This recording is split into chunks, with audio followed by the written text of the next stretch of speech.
Hello dear students, welcome to all of you.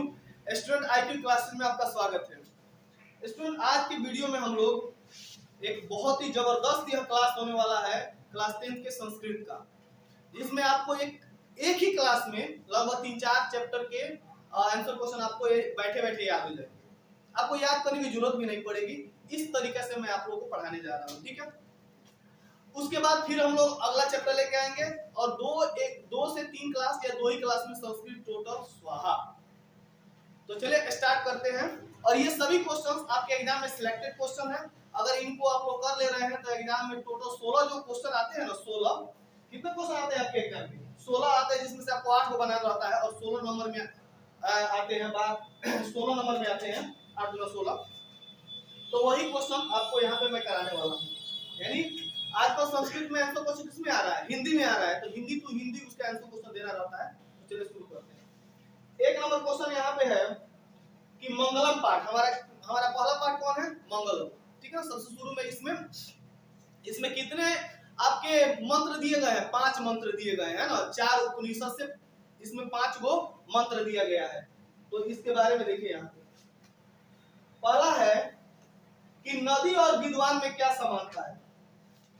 अब आप जानते हैं कि नदी और विद्वान में क्या समानता है, ध्यान से देखिए। जिस प्रकार नदियां बहती हुई अपने नाम को छोड़कर समुद्र में मिल जाती है, तो क्वेश्चन लिखिएगा कि जिस प्रकार नदियां अपने नाम को छोड़कर समुद्र में विलीन हो जाती है, उसी प्रकार जो विद्वान लोग होते हैं अपने नाम रूप को छोड़कर इस सांसारिक मोह माया को त्याग देते हैं, ठीक है ना। यानी उसी प्रकार विद्वान अपने नाम को छोड़कर दिव्य श्रेष्ठ पुरुष को प्राप्त कर लेता है।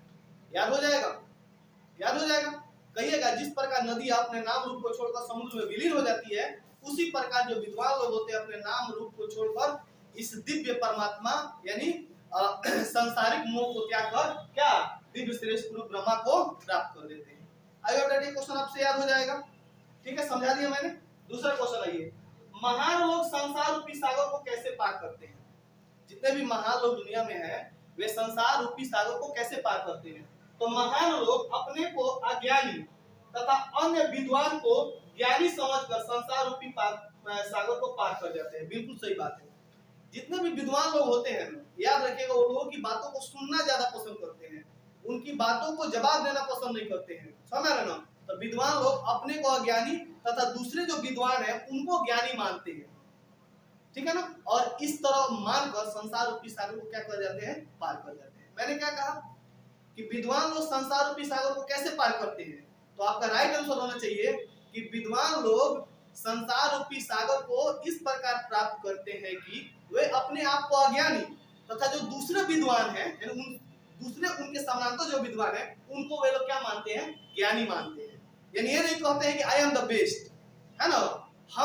हम जो है ना पूर्णतः ज्ञानी नहीं है, दूसरों को ज्यादा वो क्या मानते हैं? ज्ञानी मानते हैं। इस प्रकार संसार रूपी सागर को क्या कर जाते हैं? पार कर जाते हैं, राइट।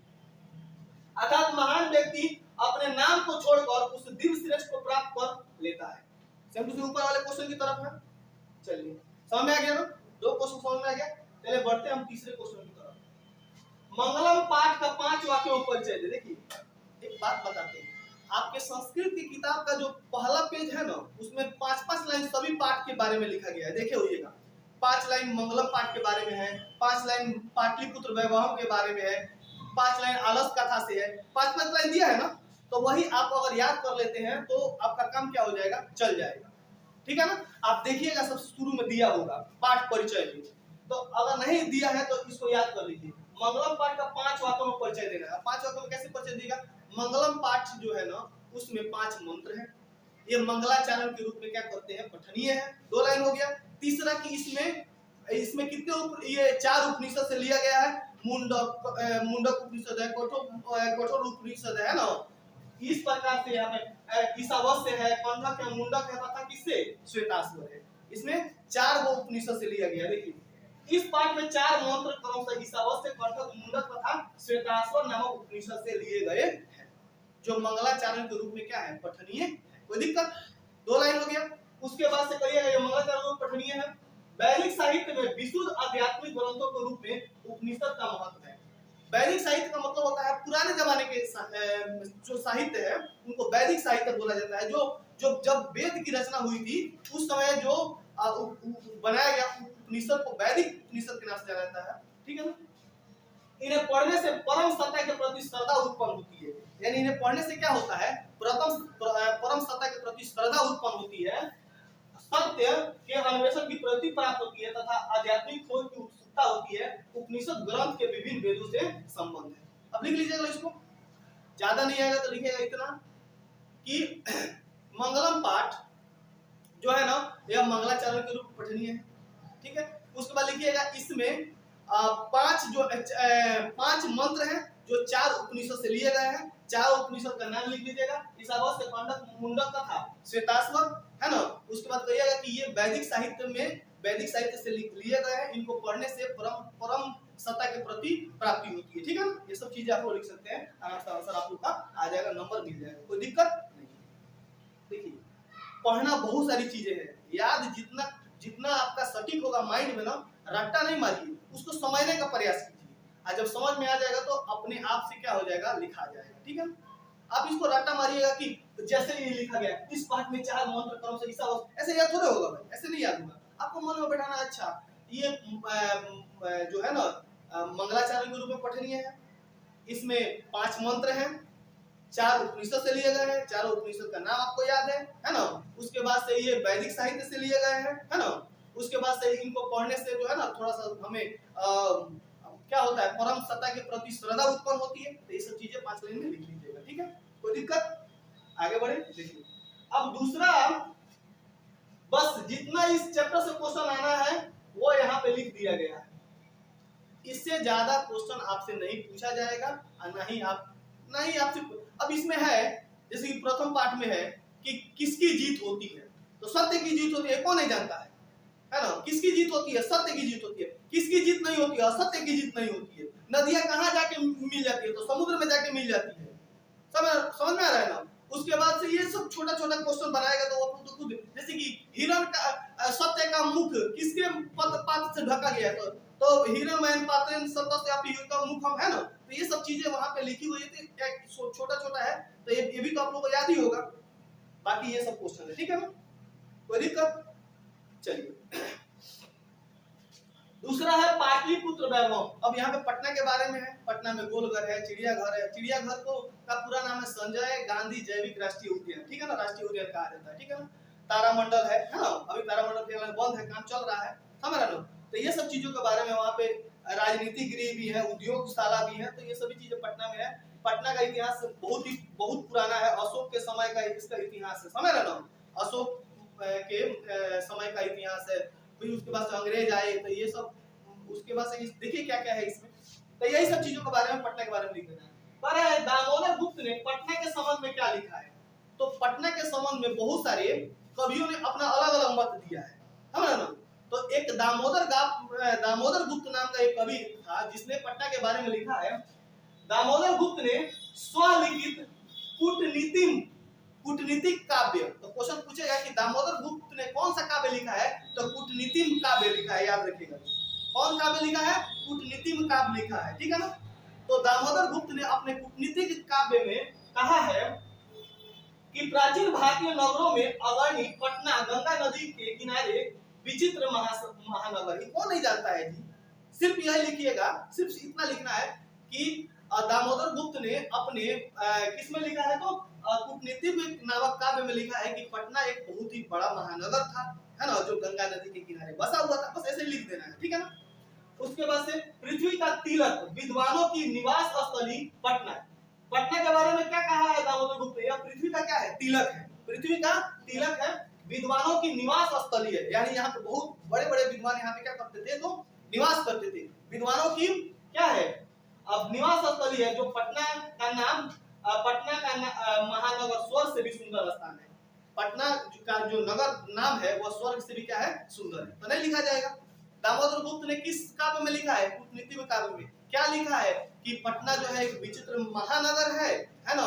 उसके बाद से यह जो है ना विचित्र, ऐसे लिख सकते हैं, यह देव माने समझ सकते हैं कि यह नाम स्वर्ग से भी सुंदर स्थान है ना।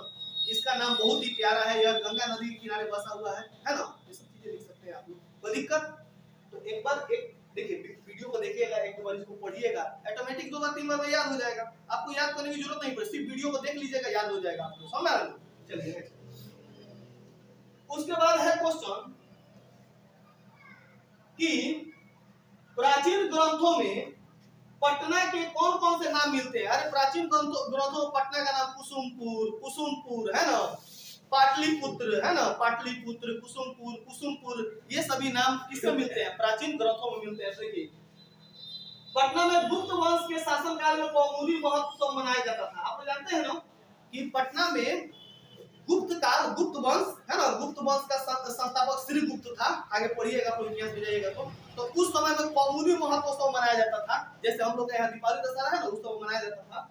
गुप्त काल में यह उत्सव शरद काल में मनाया जाता था। किस ऋतु में मनाया जाता था? जाड़ा की ऋतु में मनाया जाता था। कौमुदी महोत्सव में सभी लोग उत्साहपूर्वक भाग लेते थे एवं आनंद। हालांकि इसका आंसर है ये नहीं है, इसका आंसर है ये नहीं है, पर कौन कौन से नाम मिलते हैं? तो ये गुप्त वंश के बारे में थोड़े हैं, आप लोगों को लिखना है प्राचीन ग्रंथों में पटना का नाम क्या मिलता है? कुसुमपुर, पाटलिपुत्र है ना, ये सभी मिलते हैं। ठीक है, हालांकि ये गुप्त काल के बारे में इसका आंसर थोड़ा गड़बड़ा है, इसलिए काट दिया गया है। पटना में कौमुदी महोत्सव कब मनाया जाता था? देखो इसका आंसर क्या है? ये है, इसका आंसर ये है। इस क्वेश्चन का आंसर क्या है? ये है। ठीक है ना, तो कहिएगा गुप्त शासन काल में पटना में कौन महोत्सव मनाया जाता था? कौमुदी महोत्सव मनाया जाता था। यह महोत्सव कब मनाया जाता था? जाड़े की ऋतु में मनाया जाता था। लोग सभी आनंद हो जाते थे, सुनकर, गाकर, झूमकर सब लोग है ना खुश हो जाते थे। कोई दिक्कत? चलिए आगे बढ़े। तो इससे क्वेश्चन आएगा, तो यहाँ पे और भी क्वेश्चन है, यहाँ पे और भी क्वेश्चन, यहाँ पे और भी क्वेश्चन। हाँ, उसके बाद राजशेखर ने पटना के संबंध में क्या लिखा है? देखिए दामोदर गुप्त ने कूटनीति काव्य में तो लिख दिया।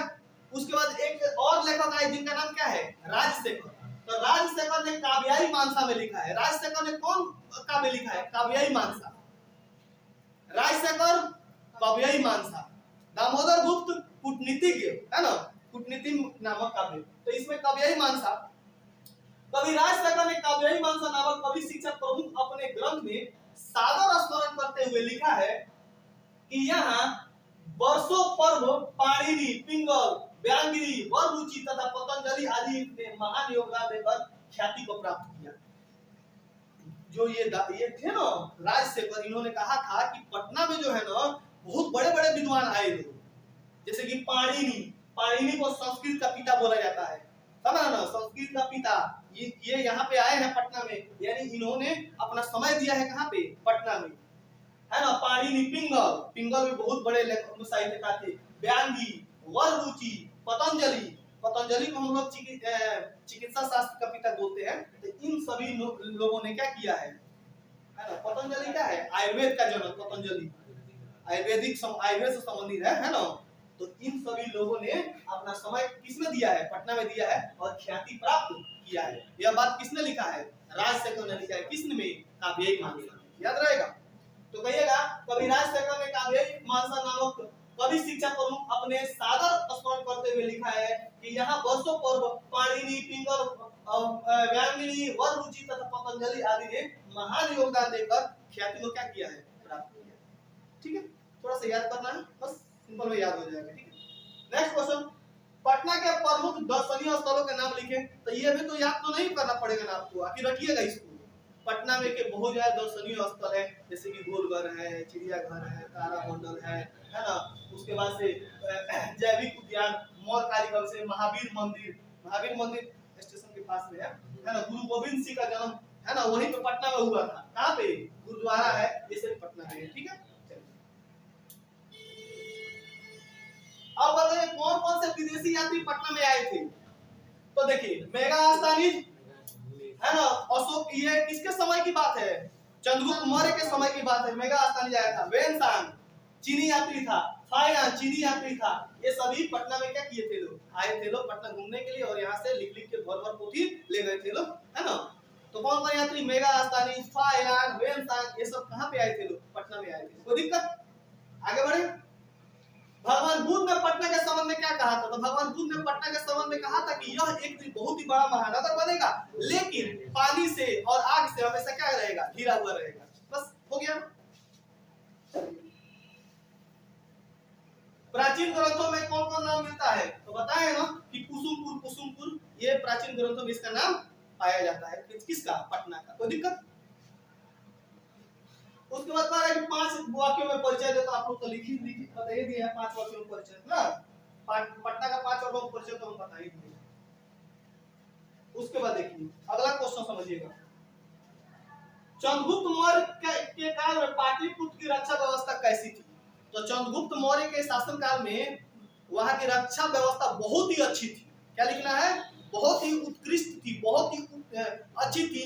पटना अपने मतलब चरमोत्कर्ष पर था, यानी पटना एकदम चरम अपने उत्कर्ष पर था। ठीक है ना?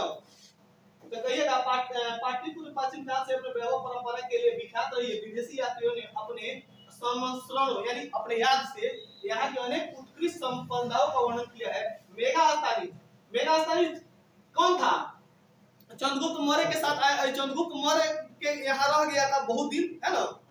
चंद्रगुप्त इसको जो सेल्यूकस निकेटर था ना उसके साथ आया हुआ था मेगा स्थानीय, समझ रहे ना। तो यहीं पे रह गया। ठीक है ना। भारत में 5 साल लगभग रहा था कि 15 साल। अब मेगा ने लिखा है कि चंद्रगुप्त मौर्य के यहाँ शोभा और रक्षा व्यवस्था अति उत्कृष्ट थी। यानी चंद्रगुप्त मौर्य के शासन काल में पटना की जो नगर की जो शोभा थी ना वो बहुत ज्यादा उत्कृष्ट थी, बहुत ज्यादा अच्छी थी, है ना। और अशोक के समय सुतरा थी। कोई पूछेगा अशोक के समय कैसी थी? सुतरा थी, यानी बहुत ही अच्छी थी, है ना। और चंद्रगुप्त मौर्य के समय में अति उत्कृष्ट थी, समझ रहे ना। और अशोक के समय में बहुत ही सुतरा थी, है ना। याद अशोक काल में यहाँ की निरंतर समृद्धि रही है। अशोक के शासन काल में भी यह क्या रहा? बढ़ते रहा, बढ़ोतरी होते रहा। किसके शासन काल में? अशोक के शासन काल। ठीक है, सब अच्छा है। अब बताइए एक और क्वेश्चन आप लोगों से पूछेंगे, ये आप लोग तो जानते ही हैं। सिख संप्रदाय के लोगों के लिए पटना क्यों महत्वपूर्ण है? सिख संप्रदाय हिंदू मुस्लिम सिख ईसाई, तो सिख संप्रदाय के लिए पटना क्यों महत्वपूर्ण है? क्योंकि सिखों के 10वें गुरु गोविंद सिंह का जन्म पटना में हुआ था, है ना। यही कारण वहां पे गुरुद्वारा है ना। इसी कारण से पटना और ज्यादा क्या है तो महत्वपूर्ण है। बस ये सब पटना के बारे में है। तो 10th क्लास के बच्चों को पढ़ाया जाता है। बड़े हो जाए तो आपको हंसी आएगा कि हम पटना के बारे में पढ़ रहे थे ना, नहीं हंसी आएगा। कहीं आप पटना के बारे में पढ़ रहे थे, भला कोई कहीं इंग्लैंड के बारे में पढ़ते तो अच्छा लगता है ना। पटना एक बार घूम के चलिएगा तो पता लग जाएगा। ठीक है, आगे बढ़े। ज्यादा इसके बारे में पढ़ने से जरूरी नहीं है। चलिए हम लोग तीसरा चैप्टर पढ़ते हैं आलस कथा के बारे में। आप लोग जानते हैं आलस कथा में कितने आलसी थे? 4 आलसी थे, है ना। ये चारों आलसी इतने थे कि हद था इन लोगों का, है ना। घर में आग लग जाती है तो ये कहता है ये कैसा शोरगुल है। दूसरा कहता है लगता है इस घर में आग पकड़ लिया है। तीसरा कहता है कोई भी आदमी नहीं है जो आके पानी डाले। और चौथा तो हद कर दिया, कहता है कि अरे क्या बोल रहा है सब तुम, चुपचाप सुतो लो, है ना। और ये सब 4 आलसी था। ये मिथिला के कोई मंत्री थे वीरेश्वर जिनका नाम था, है ना। मिथिला के एक मंत्री थे जिनका नाम वीरेश्वर था। उन्होंने सोचा कि इस दुनिया में आलसी लोगों का कहीं गति नहीं है ना।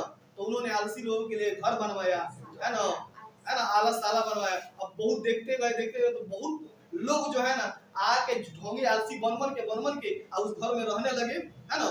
तो एक दिन मंत्री को सुझाव आया कि देख रहे हैं कि संख्या दिन पर दिन बढ़ती जा रही है ना। तो उनके मन में एक विचार आया, रात में घर में आग लगवा दे रहे हैं। तो जितना धूर्त था सब क्या हो गया? भाग गया। और जो मेन आलसी 4 गो था वो बच गया, है ना। तो इन्हीं के ऊपर कहानी है। ठीक है, तो कल चारों आलसियों के वार्तालाप को अपने शब्दों में लिखे तो नहीं लिखा जाएगा। तो लिखिएगा आलस का शाला में जब आग लगी तो सभी लोग भाग गए और 4 गो आदमी बच गया। एक ने कपड़े से मुंह ढक कर कहा अरे हल्ला कैसा? प्रथम बोला हलो, है ना, ये कैसा शोरगुल है ना। दूसरा कहता है इस घर में लगता है इस घर में क्या लग गया है? आग लग गया है। तीसरा कहता है कि कोई भी ऐसा धार्मिक व्यक्ति नहीं है ना, कोई भी ऐसा धार्मिक व्यक्ति नहीं है जो इस पर आके पानी डाले। चौथा कहता है अरे बचा लो की बक्से चुपचाप सुकनूत, है ना, चुपचाप सुतो, है ना।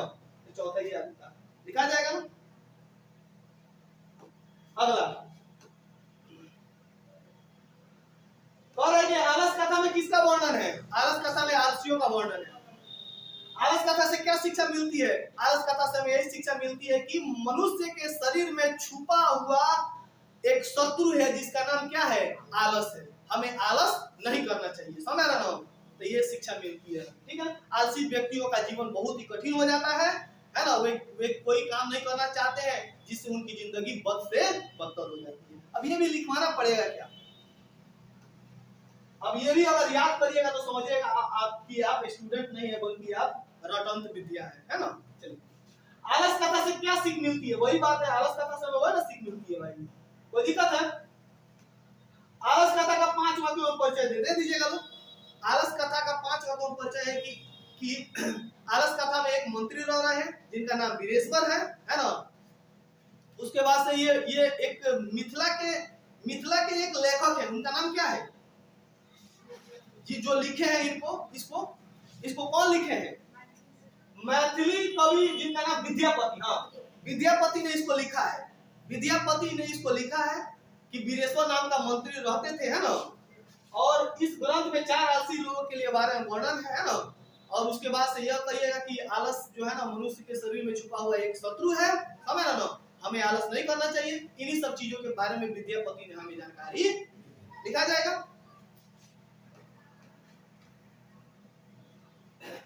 ये कौन नहीं जानता है जी? आलसशाला में आग लगने पर क्या हुआ? आलसशाला में आग लगने पर सभी धूर्त जो है ना भाग गए, मेन 4 आलसी बच गए। उनको बाल पकड़ के नियोगी पुरुषों ने क्या किया? बाहर निकाला, समझ रहे ना। उसके बाद उन चारों को सुख से रखा जाने लगा। कोई दिक्कत?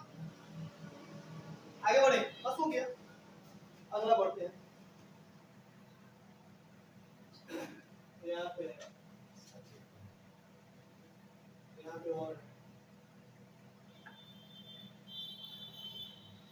आलसशाला के कर्मचारियों ने आलसियों में परीक्षा क्यों और कैसे ली, लिखा जाएगा। आलसशाला के कर्मचारियों ने आलस घर में क्या है लगा दिया, आग लगवा दिया। आग लगवाने के बाद क्या, जितने भी धूर्त आलसी थे सब भाग गए, जितने मेन आलसी थे 4 वो बच गए, है ना। उसके बाद चैप्टर है संस्कृत साहित्य लेखिका। देखिए ये बहुत ही इंपॉर्टेंट चैप्टर है। संस्कृत साहित्य में जैसे हिंदी साहित्य होता है ना, इंग्लिश लिटरेचर होता है ना, वैसे ही संस्कृत साहित्य में जो स्त्रियों की भूमिका है वह काफी ज्यादा क्या है, सराहनीय है। यानी स्त्रियों का भी बहुत बड़ा हाथ रहा है किसमें? संस्कृत के क्षेत्र को आगे बढ़ाने में, समझ रहे ना।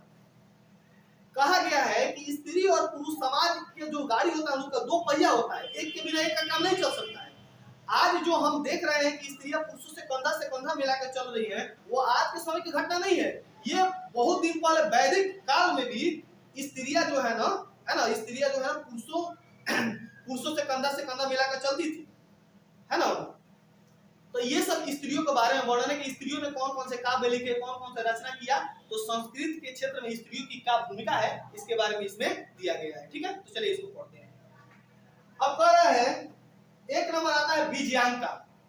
तो विजयांका के बारे में है, तो विजयांका को सर्व शुक्ला सरस्वती क्यों कहा गया है, तो इसके बारे में जानिए लोग कि विजयांका नीलोत्पल दक्ष के समान थी, ठीक है ना। अर्थात श्याम वर्ण के होते हुए, यानी विजयांका कैसी थी? यह श्याम वर्ण की थी। तो कहिएगा विजयांका जो थी वह श्याम वर्ण की थी। श्याम का मतलब होता है काले रंग की थी, सांवली थी, समझ रहे हो। तो विजयांका श्याम वर्ण के होते हुए संस्कृत ने उसकी रचना हृदय को आह्लादित कर दी थी, अतः उसे सर्व शुक्ला सरस्वती कहा जाता है। तो कहिएगा कि विजयांका को सर्व शुक्ला सरस्वती क्यों कहा जाता है? तो कहिएगा विजयांका जो थी संस्कृत के क्षेत्र में बहुत ज्यादा योगदान, संस्कृत साहित्य को आगे बढ़ाने में उसका क्या रहा, बहुत ज्यादा योगदान रहा।